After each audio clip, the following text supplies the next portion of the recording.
my mom, she carried the burden for herself, right? Like, so she moved me and my sister out of Oakland because she wanted to make sure that we had a better life. Because she knew if we stayed in Oakland, the likelihood of me getting out the hood was slim if I stayed in that environment. Yeah.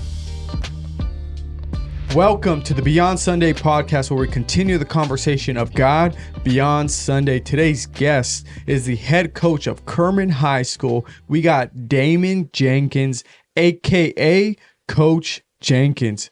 Everybody give a round of applause. Sabro too. Sabro's here. He's a cameraman. He's going to be making sure that everything's going smoothly. But how are you, Coach Jenkins? I'm doing pretty good.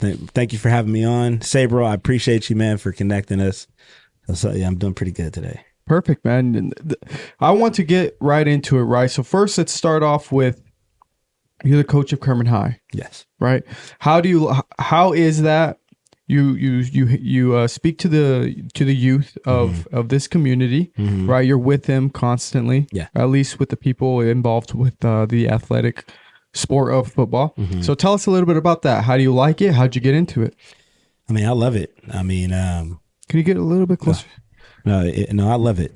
I got into the coaching sports probably about 10, 11 years ago now. 10, 11 years ago. I've always had the mindset and the passion to want to be a high school head coach. That's all I've ever wanted to be. And it goes back to what you said a few minutes ago, where you said the influence on high school kids. Yeah. So the beauty of my job is I just don't work with football players. I have the opportunity to work with all students. Right. So that's always been one of my biggest things in life that I've always wanted to do. I want to change lives, or I want to be a part of changing someone's life, be a part of that process. And so I don't just interact. I have the ability to interact with not just athletes, normal students, people who come to my classroom that just want to talk. And so that, that's the fun part of my job.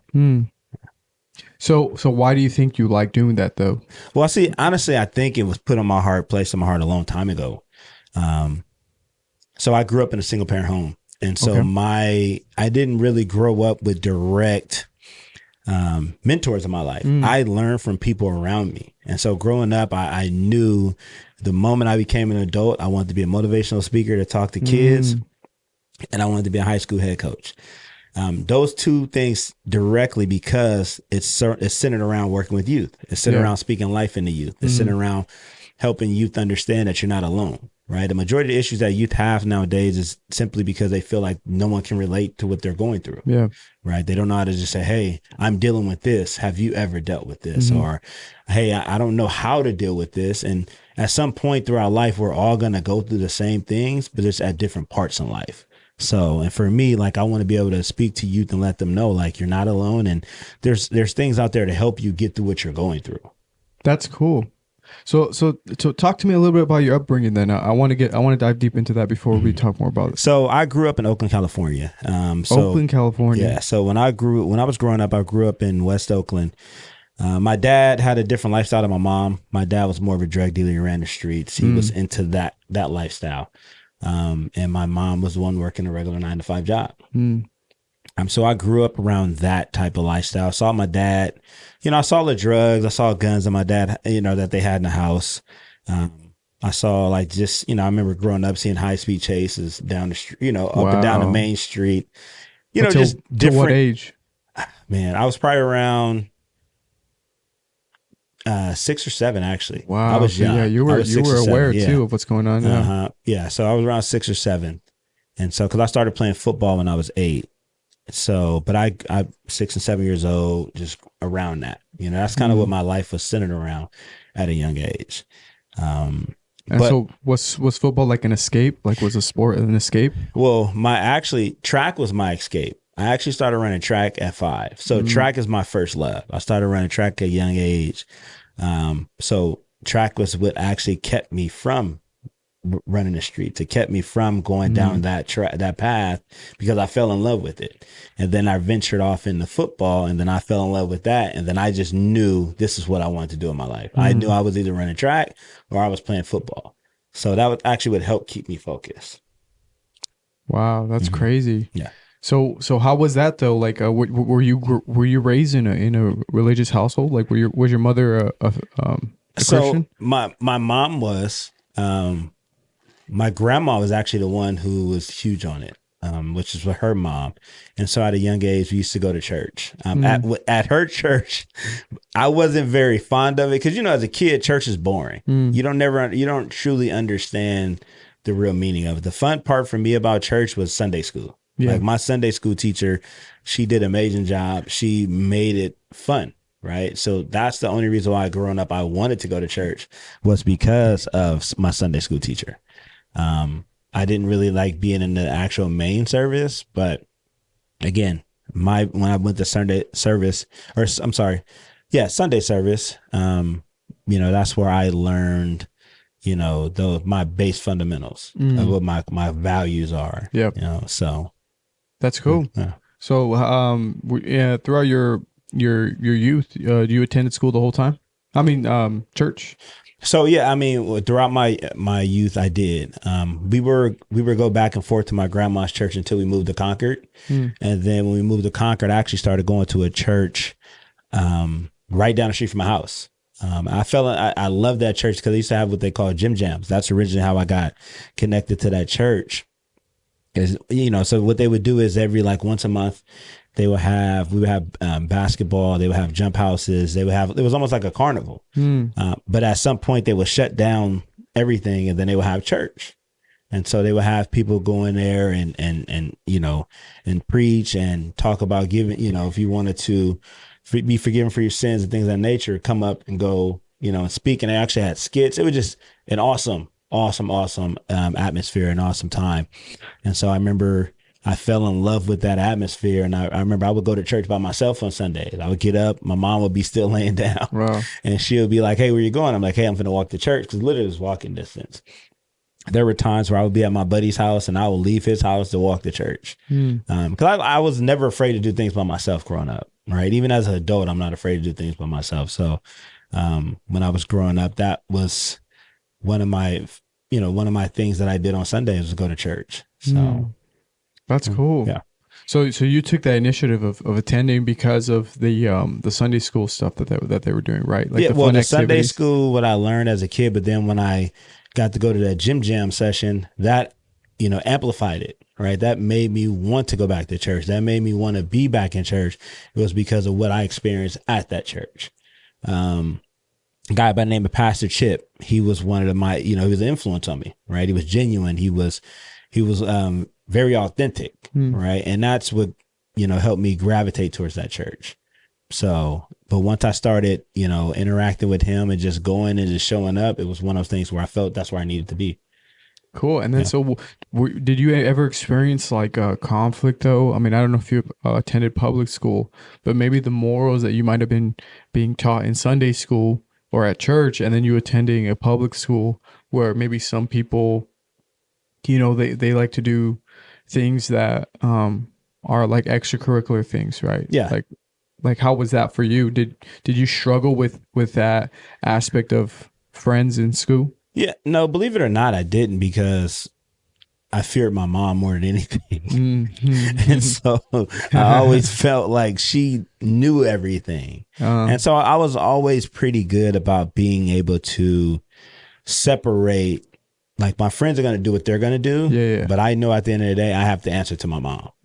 And so when my friends were doing those extracurricular activities, when they were wanting to do things that I knew my mom would not approve of, I had the mental toughness to step away, right? I had the mental toughness, like, man, no, that's not what I'm doing. Y'all can do it, but that's not what I'm doing. Yeah. Right. And kids know, growing up with what's right and what's wrong. Yeah. They know what they should be doing, what they shouldn't be doing. It's more so, how can I do it and get away with it? That was kind of the mindset when I was growing up. Yeah. Right. But for me, I didn't struggle with it because I knew my mom was going to find out. So was your mom well, she had to be the father figure too, right? Or did she did you have a stepfather, or she was a father figure? No, she was the father figure. I still knew who my dad was. But my mom, she carried the burden for herself, right? So she moved me and my sister out of Oakland because she wanted to make sure that we had a better life. Because she knew if we stayed in Oakland, the likelihood of me getting out the hood was slim if I stayed in that environment. Yeah. So she made the sacrifice to move us to Concord. She made the sacrifice for me and my sister to be in a better situation, even though it put more stress on her. And so from what I learned from her was the core values, value of friendship, value of people, value of trust, believing in who you are as an individual, the grind, like working hard and, I'm tired, but I still got to keep going because I have people who are watching me and, and I learned a lot from my mom, right? She's my best friend. She's my biggest influence in the world. That's beautiful to hear, man. That's beautiful to hear that your mom, like, she recognized that, where you guys were at, the path that you most likely would probably take, and so that's super awesome. And she must be a very strong individual to be able to be both the mother and the father figure, you know? And she was, and the biggest thing, even before she took her last breath, it was one of those things to where I still saw the fight in her. Right. Like she was still fighting, even though she was going in the opposite direction. Right. She was still trying to work through whatever she was going through. I remember experiencing her at Stanford when she was going through her whole cancer treatment. They were like, hey, your mom's never going to walk again. They tell her that. And then 2 days later, she's up walking around. Right. And so, again, like she was one of my huge influence because she never stopped fighting. Even until she took her last breath, she never stopped fighting, So again, she's one of my biggest influences and I learned a lot from her. When did she pass? Did you say she passed? Yeah, she passed away in 2012. 2012? Yeah, 2012, okay. Yeah. Well, sorry for your loss, right? I appreciate that.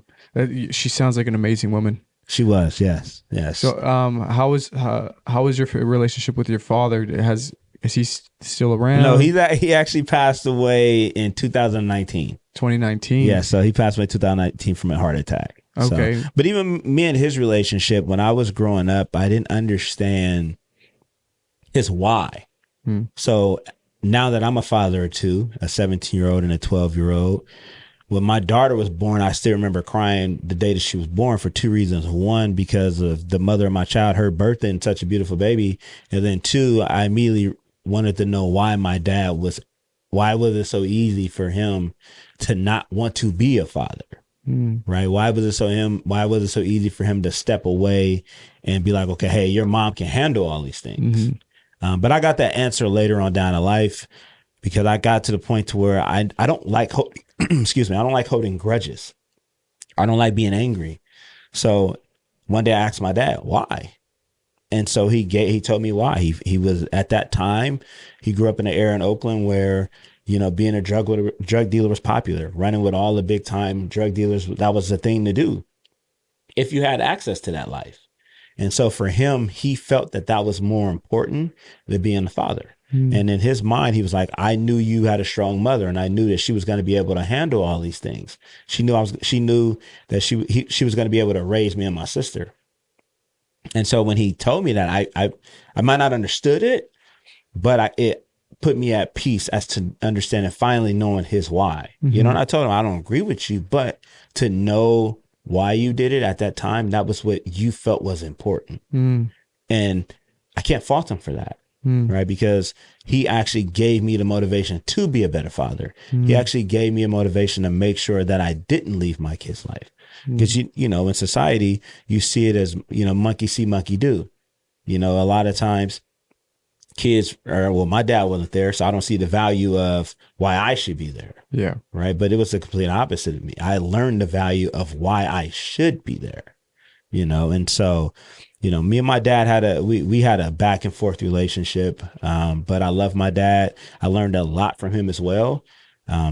He taught me things based off his experience, the things that he did that he's like, hey, you shouldn't do these things. Yeah. Right. And so, like before he passed away, me and him talked a little here and there. But for him, or for me, when I talk about him, it's different. The emotion is different, right? Because he didn't go through what me and my mom struggled with, But I love my dad. My relationship wasn't as good with my dad as it was with my mom, but I learned a lot from him just from the things that he decided that he wanted to speak life into me when he did. So you said 2019 is when he passed? Yeah. Wow, that's crazy, man. Like, it's so crazy to think too. Like for me, I've said it before, but it's almost like a way, like a humbling, because like me, my father didn't grow up with a father or a mother, right? But I grew up with my dad. Yeah. And it's almost like he wanted to be the father that he didn't have, right? And he did his best, and he always asks us, even to this day, he always says like, hey, did I do a good job? Yeah. Like, hey, how'd I do? Like, you know, I feel like I was probably strict here, I was strict, but to me, I'm like, dude, you did an amazing job. Yeah. You know what I mean? Like we're all human, so obviously, you know, there's gonna be moments where, you know, we like a fuse or whatever, but he did an amazing job. And so but like that's where I see like the similarities, right? Where like how you said, you know, you learn to be, how did you phrase it? The father that my dad wasn't to me. Yeah. You knew what you knew you shouldn't do. Yeah. And having a child, I mean, I have 2 kids, you know, and you know, I wouldn't leave them, but like I was 23. I wasn't in a position where I was like, I was planning on having kids, right? Yeah. So it was like, you know, you think things. I'm not saying I was gonna. My wife might. I'm not saying I was gonna leave or anything, but you know, thoughts come in your head. It's like, how, you know, if I were to dip or leave, you know, what would happen, right? So I had my daughter when I was 19. So when you talk about the doubts, it's sometimes, like for me, am I going to be a good father? Right? Do I have the necessary skill or whatever you want to call it to be a good father? Right? So sometimes, you know, the first instinct is to leave, right? Because can I handle this? Right now, for me, it was that doubt crept in, but it was gone just like that. Right? Because of what I experienced and what I grew up without, and the lack of knowledge that I did not have as to what a good man was or a good father was. Now, don't get me wrong. Like I said, my dad was my dad, but there are certain qualities that I didn't have growing up. Right. And so I learned how to be a man from my mom. Repeat that. I learned how to be a man from my mom. My mom's a woman. So she taught me how to be a man to the best of her ability, but she was not a man. Yeah. Right. And so, and that's like, for me, I tell people all the time, there's a reason for a man and a woman in a household, right? That's important because of the emotional part. There's going to be those times where as me being the male, my dad comes down hard on me, and then my mom's going to be the nurturer because that's just who she is. Yeah.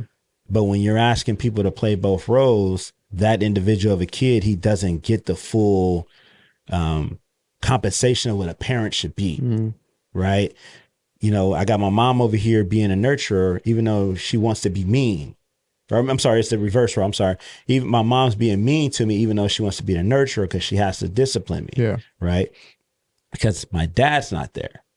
Right. And so those are things that I started to pick up on. It's like, okay, my mom's being extra mean to me, but I can see it in her eyes that she's emotional, that she wants to be the nurturer, but she can't. Yeah. Right. And so for me, I picked up on that. And that was one of the reasons why, like, for me, I stayed there. Right. So again, I had my daughter when I was 19. I still was in school. I still was playing college football. I was in the fraternity. I'm doing all these things. Right. And then you're asking me to be a father. Wow. You know, and so, and those where that little doubt crept in when it's like, all right, what do I want to do? Right. Do I want to go? You got to give up stuff probably. What am I willing to sacrifice? Wow. Yeah. You know, and that was when I was not willing to sacrifice my kid. Talk to us about that then. So the dynamic of you realizing you're going to have a child and then also pursuing what you were pursuing. Like, how was that? It was tough. Yeah. It was tough because you have. Can you bring it more like this too? No, I'm sorry. Just pick it up. Well, and then, like that. Okay. Perfect. Sorry about that. No, you're good. You're good. It was tough simply because you get pulled in so many different directions, right? Yeah. You got football that requires time and effort. You got a kid that requires time and effort. You got school that requires time and effort. You got a relationship that requires time and effort. You got friendships that require time and effort. Yeah. So you're getting stretched in so many different ways. But when do I have time? Right. But I was so concerned about all those other things that I had to figure out what was I willing to sacrifice. So at that time, for me, I sacrificed a lot of friendships. I sacrificed a lot of going out, and I was okay with it because I know what the bigger picture was. But it was tough, right? Because you're talking about me I was a freshman or sophomore in college. Yeah. Right. I'm in a fraternity. Like you're talking about, and then I play football. You're talking about the ultimate college, lifestyle you should be, enjoying in a sense, right? Experiencing what it means to be in a fraternity, experiencing what it means to be a football player, experiencing just college in general. Yeah. And then now I'm a father, and so, like I said, I wasn't willing to sacrifice not being a father for my kid, and then also too, I didn't want to put the burden on the mother of my child by saying, okay, hey, I know you're strong enough to handle it. I'm gonna go out and do whatever I want to do. Mm-hmm. Well, because my dad did that to my mom, and I saw the result of that. Yeah. So. And so, what sacrifices did you have to make with some friends? You're just like, well, I mean, I wasn't going out. At one point I was the president of my fraternity. Then I stepped away from that. I would come back and, I would interact with my fraternity brothers. Still to this day, I'm still in the fraternity. But during that time, I had to step back and couldn't be the president. I stopped attending certain fraternity events. I gave up partying, hanging out with my teammates after football games. It was after football games. Hey, I'm going right back home. So I gave up the social life in a sense, not completely, but a good portion of my social life was given up so that I can go make sure that I went straight home to my family after games and after, practices and things of that nature. So. And how was your relationship with God at this time? I mean, my relationship with him is always there, right? Like where I'm at today is because of him. Mm-hmm. Where anything in my life, my success, my failures, anything I know is centered around him. Like he's never, I don't ever think, oh, he's not with me. Mm-hmm. Right. I don't ever think that he's abandoned me. Mm-hmm. Even when my mom took her last breath, not once did I question him as to why. Because I know there was a bigger picture there. I may not have liked it. I may not have understood it to a certain extent, but there's a reason as to why things happen. Mm-hmm. Right. And it goes back to, if this world was perfect, how can we learn? If this world was everything was fine and dandy, how do we learn? Mm-hmm. Because perfection is, sometimes people look at perfection as there's no reason to grow. Mm-hmm. Right. There's no trials and tribulations. We don't know how to deal with heartache. We don't know how to deal with failure. We don't know how to do with everything that makes us who we are as human beings. Right. We don't understand what our value is. We don't understand what we are without the trials and tribulations that he puts us through. How do we believe, when we're going through things, so for me, he's always been there. I've always had that relationship with him. Now, I'm not going to sit up here and say that I was one of those guys who post, scripture quotes and things of that nature, because I've always known in my life, my personal relationship with God is more important than anything else. Yeah. Right. So, there's certain people who are great at posting scripture. There's certain people who are great at telling their testimony. Those certain people who are great at those things, but there's absolutely nothing wrong with that. Yeah. Right. But there's also absolutely nothing wrong with having that private relationship, or how I feel, because like you asked me that question, the change in my voice should tell you that without him, I'm nothing. Yeah. Without him, I don't grow. Right. And I tell everyone that when they talk to me about my success, it has nothing to do with me. It has everything to do with him. He gives me the strength to get up every single day when I'm tired. He gives me the mindset, to want to be successful. He's given me the strength that I've needed to conquer and get to the position I am today. That's cool, man. That's super cool. Yeah. We are the body of Christ, but that means that we're all going to be doing different things. Mm-hmm. So like, I always say this, it's way more important how you're living your life than it is, spreading, speaking to people, because not everybody has the ability to speak to people the way that maybe some preachers, some evangelists, like Sabro right here, he's real good at posting that stuff, man. He's great at it. Yeah, I'm trying to learn from him. Like he's real good at doing the scriptures and all that. Mm-hmm. Even him going and doing like some preaching for the school. Yeah, that's super cool, mm-hmm. right? But there's also people like where they see how you're living your life, mm-hmm. right? And that's speaking to them. They're seeing the joy that you have. They're seeing that you have strength even during difficult times, right? And they're mm-hmm. like, where do you get this? Yeah. And that's going to speak to them. Yes. So I 100% respect that private mm-hmm. relationship because at the end of the day, that's what really matters. Yes. Right? We can put on the face of a Christian. We could pretend like, oh, look, I'm all dressed nice for Sunday service or whatever. But at the end of the day, it's the private relationship that matters, mm-hmm. right? Yeah, you're right. And it's all private. God tells us to, we're commanded to, if we're going to give, do it privately. mm-hmm. If you're going to pray, don't be trying to pray like for hours just to make yourself look better, just to boost yourself, right? And your ego or whatever. So no, I 100% respect that private relationship, man. 100% respect it. And, I think testimonies too, like testimonies are super powerful because how you said in the beginning, or maybe it was the first take that we did, I don't remember, but you said that you were talking about how, man, what'd you say? It was about, now I feel bad because I can't repeat it. No, you're good. No, you're but good. It was about, I was going, where I was going with it was like testimonies speak to everybody. Yes. Right? So everybody's life, everybody can relate to somebody's life. Yes. Right? Like we all go, like none of our problems are unique in that sense. Right? Like anything I'm going through, somebody else has probably gone through it. Yes. You know what I mean? Mm-hmm. Well, and again, you talk about testimonies, but in the last few months, I can tell you, I've spoken with people who have lost a parent. I've talked to people who have lost both parents. I've talked to people who've lost grandparents, uncles, aunties. Well, I've lost both grandparents. I've lost both parents. I've lost uncles.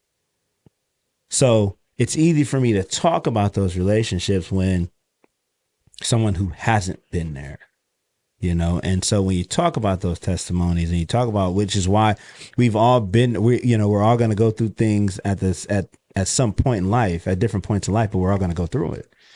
That's what you said. That's what makes life and relationships and things of that nature so important, right? That's what makes it, when I say I'm glad this world isn't perfect, that's why, because of the fact that we are able to speak about our testimonies, because of the fact we're able to speak life in people, because of our experiences that we've gone through in life. Yeah. So. That's cool, man. Mm-hmm. All right. So let's go to, you realize you're going to be a dad, right? Yeah.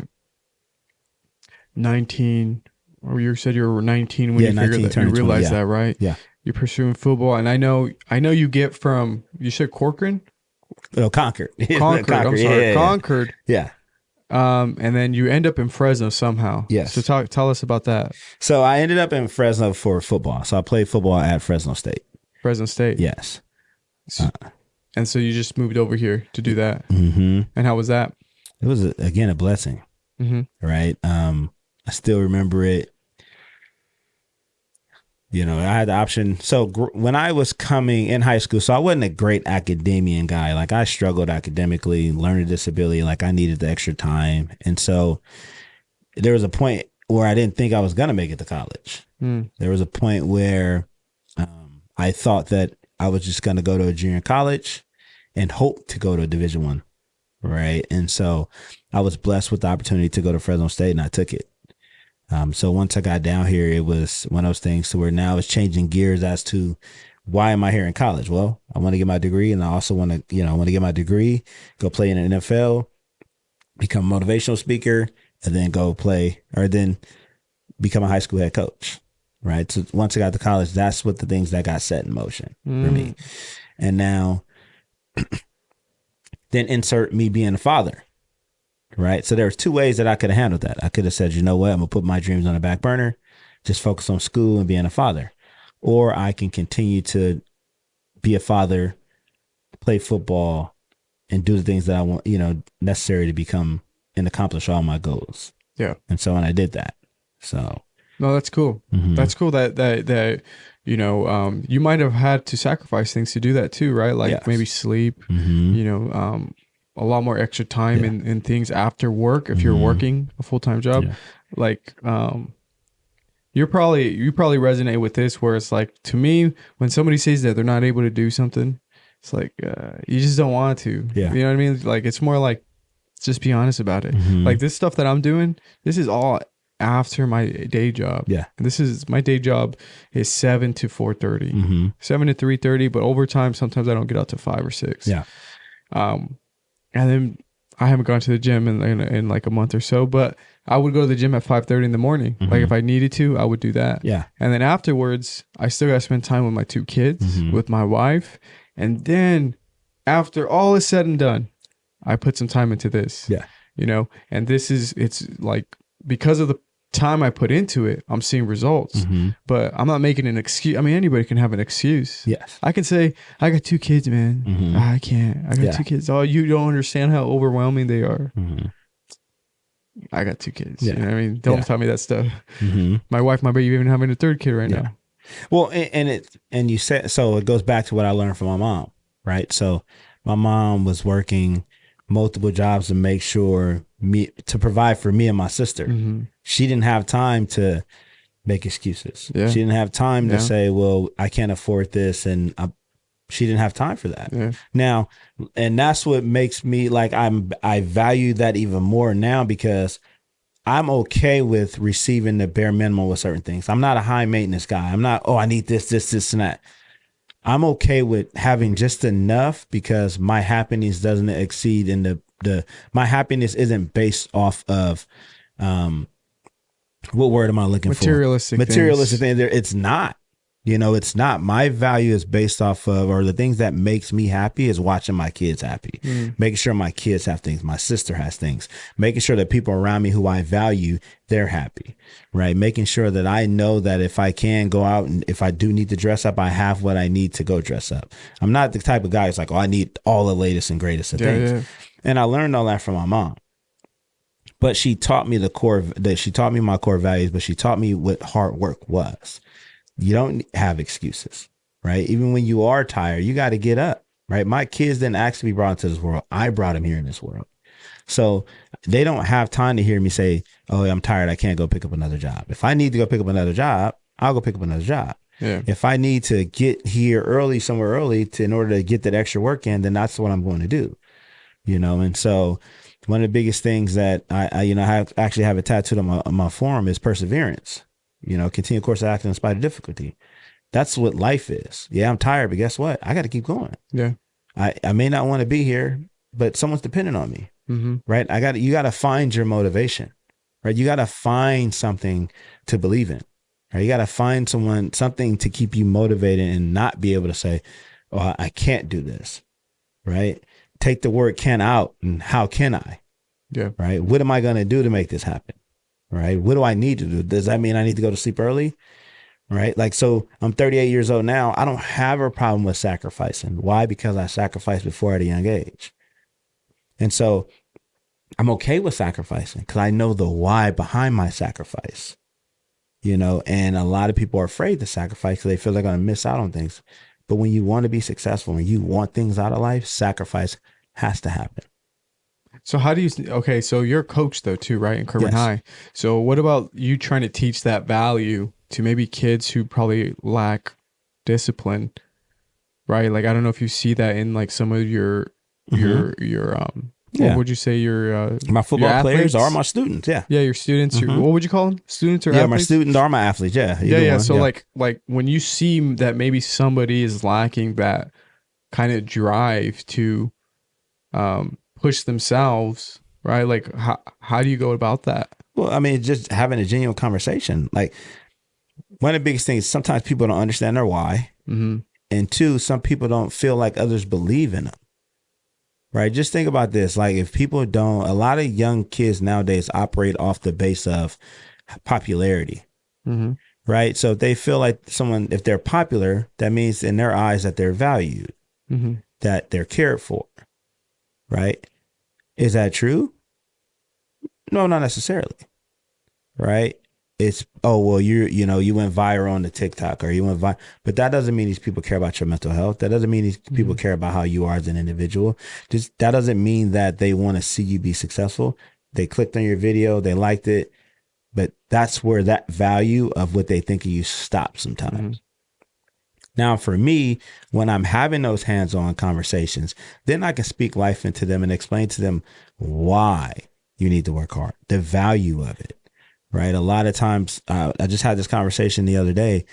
A lot of times parents we don't realize that we set our kids up for failure because we always want to involve ourselves in things that our kids need to figure out on their own, right? So if you think about this, the moment the kid's a freshman up to senior year, mom and dad, whoever it is always something. I take that back. Not always, but some parents are quick to intervene in a situation for the kid. Oh, my kid can do that. Or my kid shouldn't do this. My kid shouldn't do that. But then the moment they graduate from high school and then they're going to the real world, right? They get a 6 a.m. shift. Oh, well, I don't want to go in there at 6 a.m. Mom, I don't want to go in there at 6 a.m. Yeah. Well, figure it out. That's the first thing out of parents' mouth, right? That's the first thing out of someone's mouth. It's like, you need to figure it out. But for the last 4 years, they've been coddled, or they've been, held back or protected by their parent because of a parent feels like this isn't right. But when time to hit the real world, we expect kids to do what the real world expects them to do, if that makes sense. Yeah, right? Being self-dependent. Exactly. But for the last 4 years, I haven't been self-dependent. You've been fighting all my battles. You've been sticking up for me. You've been doing all these things. I've been dependent on you for the last 4 years. And we're creatures of habit as adults, as human beings. We're creatures of habit. Mm-hmm. So then you're asking kids to... I got it. Sorry. Oh. Okay. You're asking kids to have motivation. You're asking kids to believe in themselves. You're asking kids to have motivation. But that window, that 4 years, some of those kids have been coddled and protected. And so... for me, when I get the opportunity to talk to kids, I really just want to speak life into them and help them see the value in working hard and helping them understand that when you become a boss, when you become a father, when you become a business owner, when you become an employee, all these intangible things are going to help you. They're going to add value to your life, right? And so, and the biggest thing is just helping kids believe in themselves, right? But it's showing them, right, what's tangible. Yeah. Right? And that's the biggest thing. When you don't show a kid what's tangible, then it's hard for them to believe in what success can be or to believe in themselves. Yeah. So, no, I relate to that. In high school, I was very undriven. Mm-hmm. I had D's and D's and D's and D's. Mm-hmm. I graduated with like a 1.8 or 1.9. I barely passed. Like they told me, like, if I didn't bring up my grade, I'm not going to be graduating. Mm-hmm. But I looked super smart because I had glasses and I had braces. So people would copy off me on the test. They'd be like, "Hey, what's this test? What's this?" And I was like, I didn't say. I mean, if you want to cheat, go for it. I'm not gonna tell you that I'm flunking this class. Yeah. But it was undriven. I was undriven, right? And one thing that helped me though was wrestling. The coaches would tell me, nobody's saving you on that mat. It's just you. Mm-hmm. And if you get pinned, right, or if you lose, that's because you didn't put in the work at practice, or you're not in shape. Yeah, and you're cheating. Mm-hmm. And so on that mat it's going to show if you're cheating or you're not. Yeah. If you're out of shape, it's going to show. Yeah. You can try to lie to us, and we might not catch you. Mm-hmm. Sometimes we might not catch you skipping some stuff that we're telling you to do, but on that mat, it's going to show, and we'll be able to see if you're in shape. Mm-hmm. We'll be able to see if you've been practicing and drilling the way you should be, because the way you practice should be the way when you're going to go wrestle. Mm-hmm. It shouldn't be different. So like that stuff right there, it's like lessons right there where it's like, you can't fake. Yeah. Oh, I can't fake. And then also being thrown the responsibility of having, being responsible of another person, my child. That just was like a thing. I was like, now I gotta man up. I got responsibility now. I gotta feed, provide for my family, so stuff like that too, where it's like, sometimes it takes like maybe an embarrassing moment, like of getting pinned, like in front of everybody, in front of the cheerleaders, say, bro.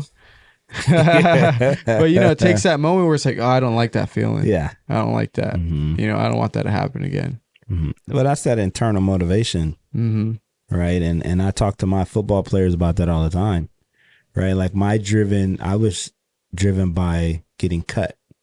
I didn't want to get cut. So I went 110% every single time. Like, no coach can ever tell my mom or my dad at the time that, oh, your son's not working hard enough.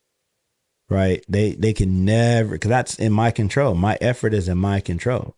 Now, they can say, oh, yeah, Damon was making excuses. I made a lot of excuses growing up.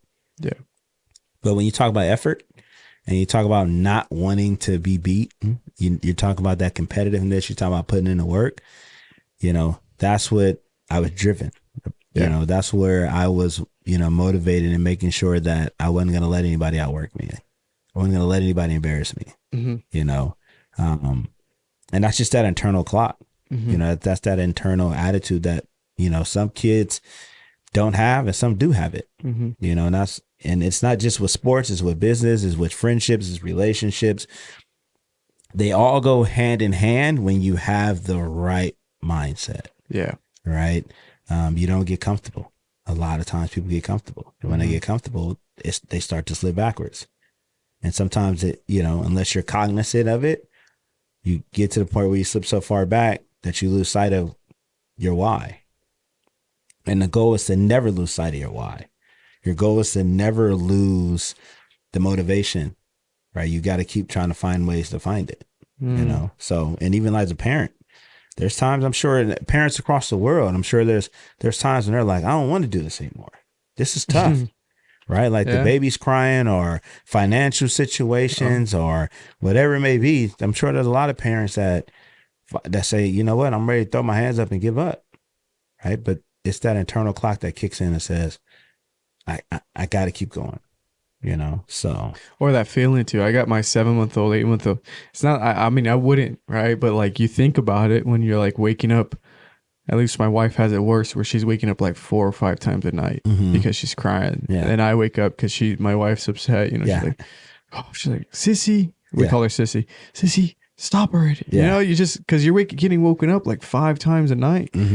So the feeling of like, man, I kind of want this to stop. Right. I mean, it's a very real feeling. Yeah. Trust me, I don't miss those days. I don't miss those days. I'm glad my 17-year-old and I have my 12-year-old, but I don't miss the being woken up at 3, 4, 5 o'clock. Well, I'm trying to learn to enjoy these moments, because they say, they're only for a minute. And then you're going to miss them when they're gone. Well, you said you don't miss them, but you're going to miss like them making messes. And no, you miss those things, but just because I love to sleep. Yeah, I mean, trust me, I'm right there too, man. I got to wake up at 7. I don't sleep till like sometimes 1, 2 editing. And then it's like, I don't want to be woken up. No, that feeling is very real. Do you think, that comfortability mindset that you were talking about translates to also the faith that we should be striving to have with God? Well, and a lot of times and it's just my philosophy and my thought process, when you get comfortable, you get lazy, right? There's certain things in life, like your comfortability comes when your day is over and you're home and you sit down on that couch and it's, I can decompress. Now I have time to reflect on my day. I now have time to reflect on whatever the world threw at me for that moment in time. Right. But I think a lot of times people get complacent and when they feel things are going the right way, but then it's like, all right, let me get comfortable. And then they just, all right, kick their feet up, start looking around the room. And then all of a sudden things just start to pile up. And then you lose sight of your why. Right. You don't feel you've reached that top of the mountain. And then you want to take your hands off to celebrate, but you forget I still got to hold on to where I'm at or I'm going to fall. Right. And you see that a lot of times just in people's faith when we go through things. It's, well, why? Why me? Right. Or why did that happen? You know, why does this person getting the promotion and I'm not getting the promotion? Why does this person have 100,000 followers and I only have 5? Why does this person get the mega deals and I don't have any deals? Yeah. Right. And versus being, I'm happy that you got 14K followers. I'm happy that you're getting the mega deals. I'm happy at whatever success that this person is getting, because I know at some point God's going to bless me with whatever he feels that I'm capable of handling at that time. Because sometimes we're not able to handle the things that we want. Yeah. And I think that sometimes people miss that. You know, everybody wants to be a millionaire, but again, let's think about it. What if everybody was millionaires? A lot of druggies. That, and then, you know, you fight into people showboating about money. Now, I mean, yeah, you run into it now, but it's not a big problem. But if everybody in the world was millionaires. I mean, you see it so many times with people who win the lotto. They go back, most of the time, they even say NFL players, when they don't know how to handle money, like they blow through it. Yeah, 2/3 of them burn through whatever savings they have. Exactly. So it's, you know, I mean, God will give us whatever success that we want, but we actually got to earn it. Yeah. I think a lot of times people will say, okay, I want to be this, but then they just stand there with their hand out, but they're not actually working. Right. And so again, that's where comfortability comes in at. That's where the complacency comes in at, versus putting your head down, working for what you want, praying for what you want. And when it comes, okay, hey, I'm grateful for what I have, but now I still got to keep working. Yeah. Still got to keep working. Right. Because again, the moment we get comfortable, we lose sight. Right. We start to, again, kick our feet up and we lose that motivation. Yeah. Right. And it's with our faith, with being a parent sometimes, with being a, you know, a coach or whatever the case may be, that happens sometimes. Right. But it's, for me, how I operate and my philosophy is I don't want to get comfortable. Even when someone says, oh no, you're in a good situation. Nope. I'm still going to work my butt off. I'm still going to do everything I need to do as if this is my first day on the job. Right. So that I never lose sight of my why. Right. Like I pray all the time. I pray in the middle of the day. I talk to them like, man, get me through it. Right. Or pray for somebody else. Or, you know, when God puts things on my heart, hey, I'll reach out to somebody randomly. Hey, man, just reach out and saying hello. Not because I want anything from it, but that's what's being placed on my heart at that time. Yeah. You know, and so, you know, for me, that's just kind of how I operate. My philosophy is I don't want to get comfortable. Yeah. My comfortability comes when I'm at home and I'm watching my action movies and hanging out. That's my comfortability kicks in that. But other than that, in life and things of that nature, I just want to stay ahead of the curve as much as possible.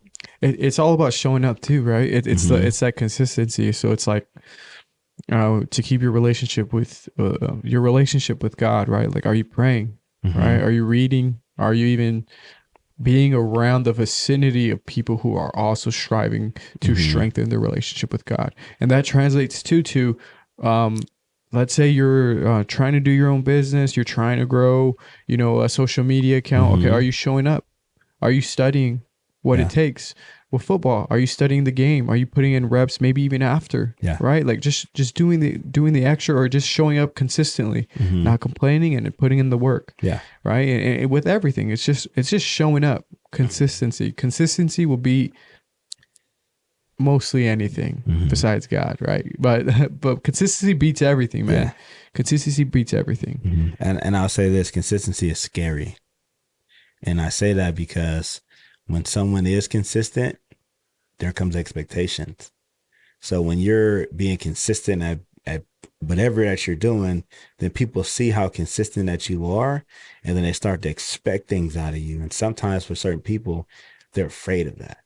Yeah. Right. They're afraid of being, you know, for people to, all right, I expect this out of you. So they're afraid of their own potential. Yes. So again, once they reach that level of success and you're supposed to maintain that level of success. And the moment you drop even a little bit, people, am I going to get fired? Or people going to judge me? Or people going to look at me different? Because you've been consistent for so long. And then that moment of lapse of judgment, you're more concerned about what people are going to think about you versus falling down and getting back up and chugging away. Yeah. You know, because again, we're all going to fall. We're all going to fail. We're all going to go through those things in life. But I need to get back on the road to consistency. Yeah. Right. I need to get back on that train. Even if I do fall off for a minute, I'm still able to get back on it. It may not be right away. It may be 2 years from now, 3 years from now, but you still have opportunity to get back on that road to consistency. Yeah. No, it's, and people, I mean, you see it all the time, you know, where people are like, they'll talk about, well, if I commit to this, right, well, then I got to do it. And then I got to show up. Mm-hmm. Right. Or they're like, well, if I do this, and then if it goes where I want it to go, well, then I have all this responsibility. Yeah. Right. And it's like, well, those would be great problems to have. You know what I mean? Like, that's my mindset. Yeah. Right. Like I relate to you so much in the sense of not being comfortable. Yeah. Like I don't talk to anybody who I talk to on a daily basis, and you'll see that is a theme of mine. Yeah. Where it's like, it's not that I'm not grateful, right? Because people will conflate the two. Yeah. Where they'll be like, well, why aren't you grateful? You should be. I'm like, no, I'm grateful. I'm blessed. You know, I love my life right now. I love my family. Like I can't wait to get home and hang out with my son. He's in the stage where he just wants to be with dad. Yeah. It's so cool, right? Yeah. I love my life. I'm so grateful. But I'm also ambitious, and not for selfish ambitions, right? Like, this is to glorify the kingdom of God, first and foremost, right? But it's like, I don't like to be comfortable. Like right now, right? I actually put in my 2 weeks for the job I have, and I'm taking a risk on a job that's commission only, but the potential is way greater. Yeah. And I'm smart about it, and I made sure that I have enough reserved so that if I didn't make anything for a while, I'd be fine. But it is a risk, and it does make me a little uncomfortable because it's like that money that I can rely on is not there. Yeah, right. It's not going to be there, and so I'm stepping out of my comfort zone, but I'm taking a gamble that I'm going to be good at it. Yeah. You know what I mean? But great risk, great reward, right? Yeah. But and it also too goes back to your sacrifice, right? And that's huge, right? Because now it goes. So now what you put in your 2 weeks, now there's certain things that you weren't able to do because you knew you had that money in the bank, or you knew you were going to get that check consistently 2 weeks. Now there's something in your life where you go, okay, hey, for this month or two or these next 3, I have to sacrifice in order to make sure that we're good until I start getting that money rolling in. Exactly. You know? So good luck. Thank you. Good luck. Thank you. Pray for me. Sabro, pray for me. I'm going to need all the prayer, you know. But if everything goes right, and everything goes smoothly, you know, the job is flexible to where I could put a lot more time in stuff like this, more content. Yeah. Be a lot more consistent. Yeah. And see where the Lord takes it, man. You know, I love meeting people like you, dude. I would have never met you if I never did this podcast. But now I know Damon Jenkins. Thanks for Sabro, man. Sabro came to me. He's like, Coach, you want to hop on this podcast? And I'm like, hey, man, I love podcasts. Yeah. You know, so I love podcasts too. And Sabro, I would have never met Sabro, and he's helped me out tremendously. Yeah. Well, you know, Sabro, I'll be honest with you, Sabro was, you know, a game changer for us. You know, he wanted to play football, and then, you know, he kind of, you know, felt like football wasn't for him, and God put him in a different calling for us. So now he's kind of like he's our chaplain, right? Wow. So every Thursday he delivers the word for us. He goes in there and speaks to the kids on the team, and you know, normally I couldn't pass this up because normally, traditionally, each position within the program has it. So if you play linebacker, O-line, D-line, you're supposed to run it each week. But his calling is that. So for me, I have to be able to, I see his calling. I see his passion. So for me, I was like, you know what? This is a perfect thing for him to do. And so he did it all year for us. He did a great job for us, led us at our team prayers before football games. And, you know, he was kind of our lucky charm. And then, you know, felt like the games he didn't show up to, we lost, but it's okay. but, you know, again, Sabro coming into my life this year as my first year head coach, man, he helped me out a lot, you know, and I'm blessed to have him around. And, you know, Sabro's always wanting to help. You know, and he has such a beautiful heart. He has a good heart, and everything that he does is with great intentions. Yeah. You know, and so, yeah. Let's see. What else can I say to brown nose you a little bit? Yeah, no, he does have a heart of helping. I mean, when he came on, I'm just gonna boost your ego, okay? But when he came on, right, I was not expecting because I didn't know him prior. I didn't even know he had a following on social media until my friend told me. He's like, "Hey, you should interview this guy." Yeah. And then I saw him like, "Oh wow, he has quite a bit of following." Yeah. You know, and I was like, I'm gonna make sure I'm not even gonna mention, because I don't want to come off as like I'm looking for, like I'm only talking to you for the following. You know, like I didn't know anything about it prior, and I'm not gonna bring it up. Yeah. Because I don't want that. But then right when he's like, dude, do you need help growing? He's like, no, I know what you could do. Yeah. He's like, let me teach you. Yeah. And he wrote this like script for me, like make sure you do it like this, like this, like this. I was like, oh, be honest, was my posting trash? He's like, yeah, they're trash. And I was like, well, hey, you're being odd. That's what I want. You know, don't tell me that it's good if it's not. Yeah. You know, and then him just helping me like that. You know, just that's that knowledge that he's acquired from doing the things. You know that. You can sell some courses, you know, like I might sell some courses. I'm just kidding. Well, that's why he's in charge of our social media as well. Yeah. You know, like I told Sabro, I mean, he has the free. There's just certain times or certain people when you come in across them, like, you know, their genuine intentions, you know that they're genuine people, and you know that they're not going to do anything to sabotage or hurt you, right? That's rare in today's society. And so for me, like I told Sabro, you do what you feel is going to help grow our social media. All I ask that you send it to me before so I can make sure that we dot our I's and cross our T's, but you have full access to doing that. Just like with Thursdays, he has full access. All I ask that he sends it to me, you know, and I look over it, make sure everything's good. He has full access to that, right? And so, you know, his following is not surprising to me, right? Because he is what people want to see in everyday life, being genuine. Right? Having a genuine interaction with somebody you see, they genuinely care about life. They genuinely care about people. That's rare in today's society, because it's, what can you do for me to make my life better? Versus he's like, what can I do for you to help you?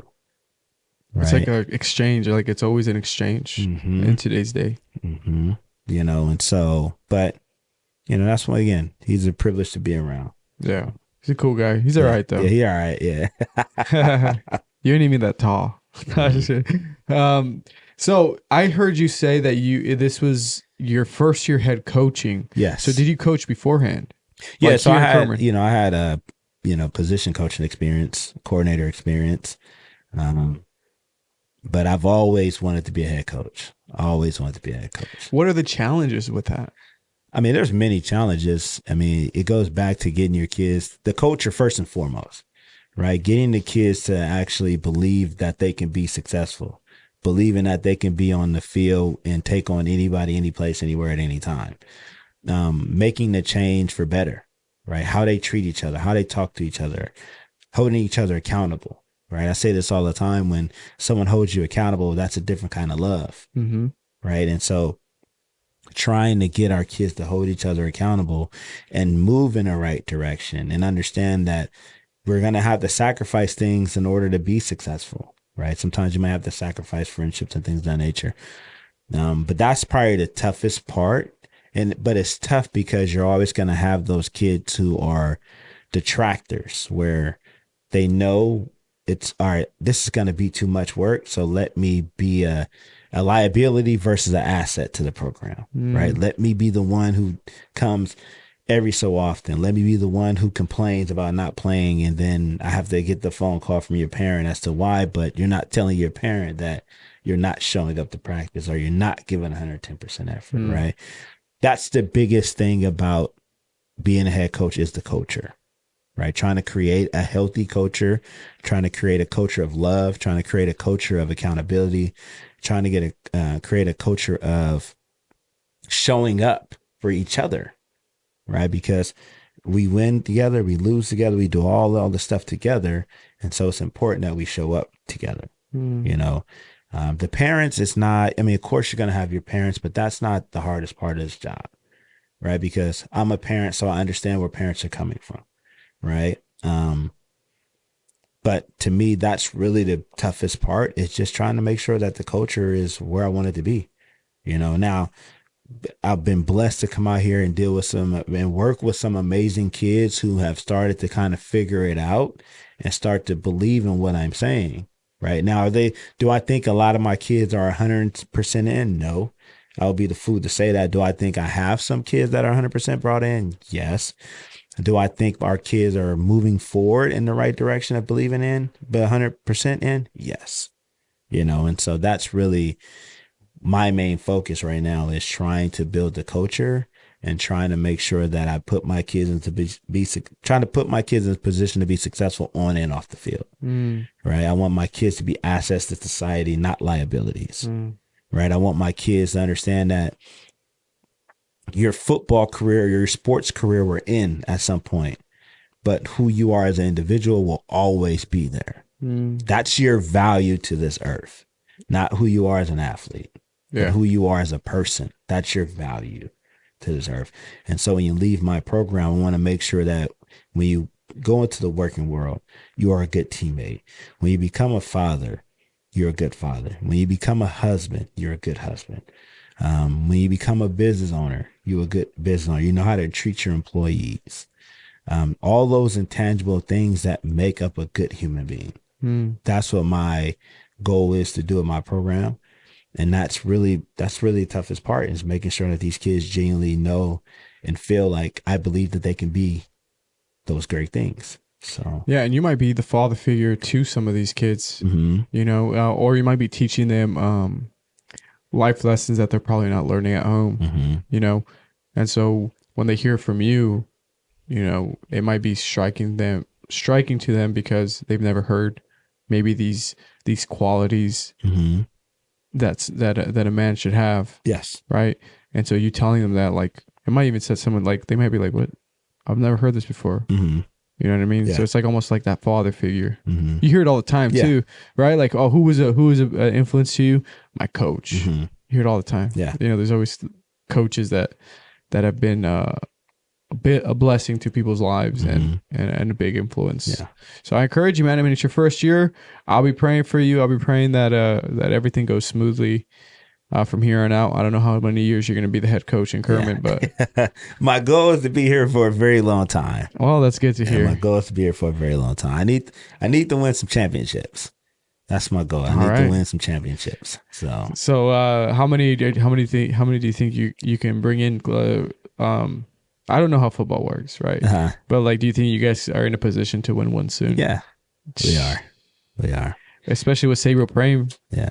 Well, I mean, even, Sabro praying and leading the way. And the moment these kids look at each other and be like, we got this. Not only do we got this, I got your back. You got my back. Let's do this together.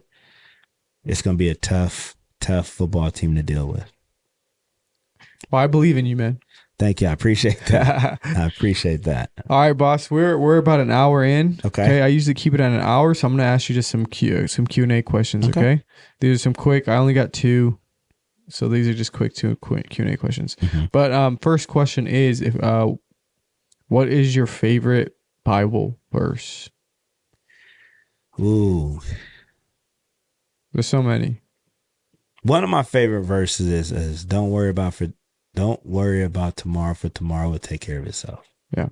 That's because when my mom was going through her fight with cancer, I always worried about the next day. I never worried about, I wasn't focused on the moment. Right. So for me, when I heard that scripture, it stuck with me. Right. So literally to this day, I live my life day to day. And people make fun of me now because they be like, hey, let's plan something for next week. I'm like, I don't know what next week holds for me. Not in a negative way, but I'm just literally so focused on today. Then when I go to sleep and I wake up, now I'm focused on that, so I literally live my life day to day, No, I love that verse too. It talks about too, I think one related to it about like, if the birds eat, Sabro, you correct me, right? You got the verses memorized. It's like if the birds have enough to eat and drink, Why not you? With a, right? Something like that. I'm paraphrasing.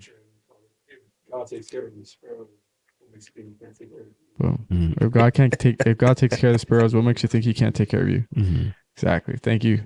Thank you, sir. I'm gonna keep you here. If you want, just come every time. Like, hey, bro, what's that verse? Sayro's the producer. That's what Sayro is. Okay, one more is if you could tell your younger self anything, what would it be? It's a good question. Enjoy every moment that you have with your parents. Mm-hmm. Really enjoy every moment that you have with your parents.